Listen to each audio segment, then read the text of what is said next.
Now then, one thing I want to talk about now is something that is often spoke about, but I think there needs to be a little bit of reassuring of how to apply it to a winter tactic. And that's, let's talk about colour of boilies. Now, being 300 years old, I've seen all different types of colours over the years come and go. And I can remember as a youthful carp angler many moons ago, thinking that black would be the holy grail. And I very quickly realised that in a water environment, an aquatic environment, there is no such thing as black. Just as the misconception of silt being black, when you actually look at it underwater, and now this generation of carp anglers are very lucky, we've got underwater footage, you can see that black doesn't exist, it's all shades of grey. But one thing which I think is applicable in cold water conditions is the visual aspect of bait. And I came across this first and foremost when I saw the first stalked carp I caught as a young boy with pigeon conditioner, and I was using corn mixed in.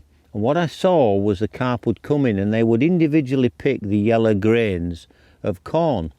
And I very quickly realised that that was so much a visible attraction as well as a nutritional attraction, because there's no nutrition in corn. So how can that be something that's relative to today? Well, to me, my main armoury is a white spice pop-up. Now these are the products that I use. This is a product that I use an awful lot in summer. And what I want to say is that it is primarily because all bottom boilies end up being white. They all go to this colour. And if you are on a budget, if you are limited for time, if you are looking for a bite rather than a campaign where you're looking for several bites, the one thing I would do is go with a white pop-up. And the reason being, as I said, is because all bait that's been left a while eventually goes white. And as we'll show with the cutaways, when you see white in amongst your normal feed, you will see the visible aspect. And I think that in winter, the ability to fish in only daylight hours where you're looking to get a bite, that's the way to go.